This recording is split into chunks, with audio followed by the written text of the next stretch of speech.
Hello guys, I hope you have watched the first video. I also want to show you game number 2, which turned out to be a lot better for me. So let me show you.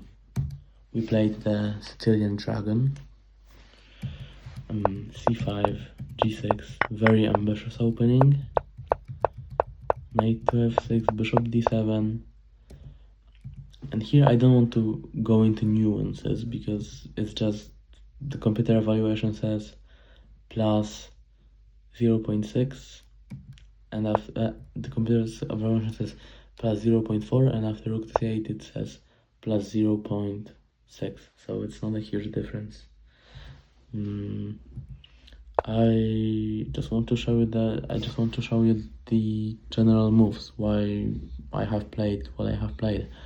So rook to c8, obviously rook against the rook, looking at the c4 pawn. This rook is gonna be on the 5th rank soon. You're gonna see. This is my favorite maneuver, when the rook just goes on c5 and controls the 5th rank. He plays b3, so I decide to go queen to a5, because whenever he creates these weaknesses on the dark squares, I just want to attack them, and yeah, I'm doing it with my queen. I also want to connect my rooks, and I want to look at my 5th rank and support b5. I mean, queen is a very powerful piece. So I go a6 with my b5 plan.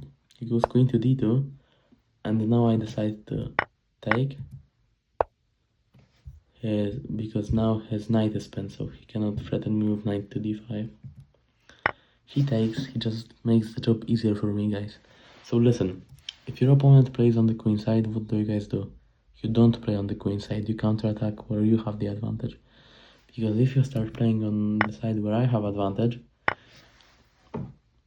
you're just going to lose an uneven fight. Because if I have the advantage, then I will probably win in this situation, right? This is very simple logic. One pawn against 2 pawns, so we might say, where's the advantage? Well, the advantage is that you want to have as little pawns as possible, because you just want to put pressure on these pawns and take them, and support your pieces, support your plan of taking the pawns with your bishop on g7. He goes queen to b2, and immediately I played bishop h6. It took me 2 minutes, and then my opponent spent 33 minutes answering this move. He played knight to d5. So if you take, I have bad news for you, because it's a checkmate in 3 moves. I mean, this is checkmate in 2 moves. But if you want to make the job harder, then bishop f6, and it's just not looking good. I haven't calculated it, but obviously it looks bad, so I didn't play bishop c1. But I want to show you something different. I believe that f4 was the best answer, because after e5 I would take,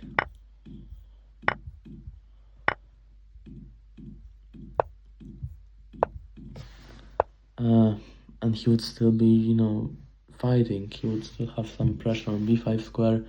He would have a bishop, and most important thing, we exchanged the dark square bishop. So all of these squares are weak and unprotected. So he's still able to fight, he's still able to attack me. But anyway, he took, and maybe he didn't see this move. You guys are gonna see that, it's difficult to spot. Maybe the queen goes to the corner of the board. It happens a lot in the dragon. The queen loves to serve on through d8, a5, a8, even f8, to go from f8 to h6 or d7. It's crazy. The queen is very, very slippery here. Anyway, queen d3, and now I'm just gonna show you how to convert an advantage. We've got the open file. We got control over the center, so we just want to exchange bishop d7. And here I just told you guys, rook to c5, very powerful move. Very powerful move. Supports d5, allows bishop to c6 without blocking the rook. Allows queen to e5, which is gonna be played right now. And yeah, I have a pawn advantage. So what I want to do, I want to exchange the pawns, right?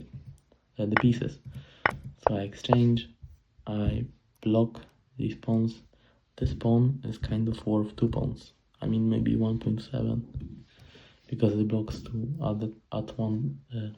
one pawn blocks 2 pawns. So 2 in 1, I guess. e5, bishop to c4, fe, king to d3, d5. And here the idea is just to push up your king and push your pawn that is passed. That's it.